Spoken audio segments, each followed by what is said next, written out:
सत श्री अकाल, welcome to Bluebird overseas. मैं हूं जितेंद्र सिंह। आज हम आपके साथ जो शेयर करने वाले हैं डिटेल ये है न्यूजीलैंड टूरिस्ट वीज़ा के बारे में कि न्यूजीलैंड टूरिस्ट वीज़ा के बारे में कुछ क्वेरीज आ रही थी कि क्या अभी भी वीज़ाज़ आ रहे हैं न्यूजीलैंड के कि नहीं। काफ़ी वीज़ाज़ ऐसे होते हैं जो हम शेयर नहीं करते, उसका रीज़न हो जाता है कि उनकी फ़ोटोज़ नहीं लगाते, क्योंकि कुछ एप्लीकेशन हमारे पास जो है वो एजेंट्स की भी होती है, तो हम उन एप्लीकेशन को जो है शेयर नहीं करते किसी के साथ भी, क्योंकि वो उनके वीज़ाज़ होते हैं तो हम उनको डिस्क्लोज़ नहीं कर सकते, वो उनके अपने होते हैं। तो जो हमारे क्लाइंट्स के वीज़ाज़ होते हैं उनको भी हम डिटेल्स जो है वो कई बार जो क्लाइंट एग्री होता है तभी हम उनको शो करते हैं, अदरवाइज़ हम उनको नहीं डिस्क्लोज़ करते।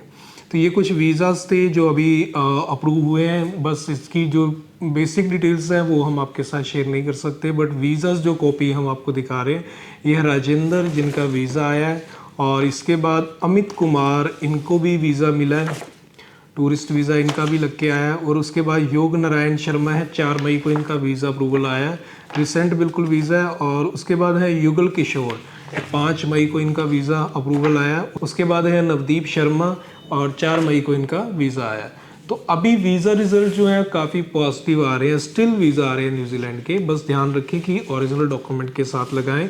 इनमें कुछ एप्लीकेशन ऐसी भी थी जिनका वीज़ा रिजल्ट जो है विद इन वीक आया है, और एक एप्लीकेशन ऐसी भी थी जो मार्च में हमने अप्लाई की थी और उनका रिजल्ट जो है अब आया है। तो ऐसी एप्लीकेशन होती हैं जो वेरिफिकेशन के लिए भी जा सकती हैं। कई बार वीज़ा ऑफिसर एप्लीकेशन को वेरिफिकेशन के लिए भेज देते हैं, तो उस केस में जो रिज़ल्ट है वो काफ़ी डिले हो जाता है, और रिज़ल्ट मोस्टली उस केस में 50 दिन में देखने को मिलता है। तो यदि आपके ओरिजिनल डॉक्यूमेंट है तो घबराने की ज़रूरत नहीं। यदि वीज़ा अफसर उनको वेरिफिकेशन के लिए भी भेजते हैं तो कोई प्रॉब्लम नहीं है, आपकी वेरिफिकेशन के बाद आपको वीज़ा मिल जाएगा। क्योंकि वेरिफिकेशन नॉर्मली होती है जहाँ की आपने जॉब डिटेल्स दिखाई हैं, बिजनेस डिटेल्स दिखाई हैं, वो वेरीफाई होंगे, आपके बैंक स्टेटमेंट वेरीफाई होंगी, जो आपने डॉक्यूमेंट लगाए हैं वो वेरीफाई होंगे। तो यदि आपने ओरिजिनल डॉक्यूमेंट लगाते हो तो क्या उसमें कोई भी प्रॉब्लम नहीं है। और हम जो भी एप्लीकेशन करते हैं उसमें क्लाइंट के ही डॉक्यूमेंट के साथ प्रोसीड करते हैं। हम अपनी तरफ से कोई भी डॉक्यूमेंट एडिट करके या फिर कोई भी डॉक्यूमेंट हाइड करके या अपनी तरफ से ऐड करके नहीं लगाते हैं। जो भी डॉक्यूमेंट क्लाइंट्स के होते हैं हम सिर्फ वही डॉक्यूमेंट्स जो है वीज़ा ऑफिसर तक पहुंचाते हैं। हमारी तरफ से सिर्फ itinerary, cover letter, hotel booking ये डॉक्यूमेंट्स ही होते हैं। बाकी हम फाइलिंग जो प्रिपेयर करते हैं वो करते हैं, बट हमारी तरफ से कोई भी फेक डॉक्यूमेंट नहीं जाता। और सारे डॉक्यूमेंट जो अपलोड होते हैं, जो आइटनरी, कवर लेटर, एवरीथिंग हम शेयर करते हैं, ट्रांसपेरेंट रखते हैं एप्लीकेंट के साथ, कि जब भी उनका इंटरव्यू आए तो वो जो है अपनी प्रोफाइल के बारे में बता सकें। और उसके बाद जब इमिग्रेशन की बात आए तो इमिग्रेशन पे भी उनकी जो डिटेल्स है वो वहाँ पे अपनी बता सकें, क्योंकि उनके डॉक्यूमेंट होंगे तो उनको प्रॉब्लम नहीं होगी।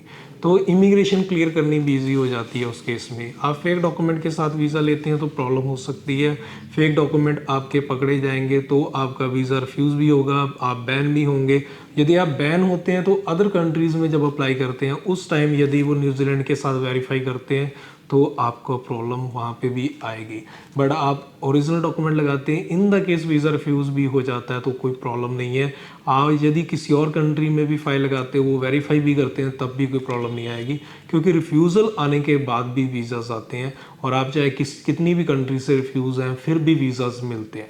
हमने पहले भी शेयर किए थी कुछ वीडियोज़, लाइक उनके वीज़ाज़ काफ़ी रिफ्यूज़ल के बाद भी मिले थे उनको जैसे रशिया और टर्की के रिफ्यूज़ल के बाद भी यूके और कनाडा के वीज़ा मिला हुआ है। और शेंगन के 4-4, 5-5 रिफ्यूज़ल के बाद भी उनको शेंगन और यूके ने वीज़ा दिया हुआ है। ऐसे बहुत से केस होते हैं। तो वीज़ा रिफ्यूज़ल के बाद कोई इशू नहीं होता यदि आपका जेन्युइन रिफ्यूज़ल है। यदि आपके फेक डॉक्यूमेंट पर रिफ्यूज़ल है देन आपको प्रॉब्लम हो सकती है। इसलिए ओनली ओरिजिनल डॉक्यूमेंट के साथ ही फाइलिंग करें। और आपको हमारी सर्विस चाहिए हो तो आप हमारी टीम से कांटेक्ट करके भी एप्लीकेशन की जो सर्विस है वो ले सकते हैं। तो ये थी इन्फॉर्मेशन न्यूजीलैंड के बारे में। उम्मीद करते हैं इन्फॉर्मेशन आपके काम की होगी। अच्छी लगी है तो इस चैनल को सब्सक्राइब जरूर कर दें। मिलते हैं फिर एक नई वीडियो में नई इन्फॉर्मेशन के साथ। तब तक के लिए सत श्री अकाल।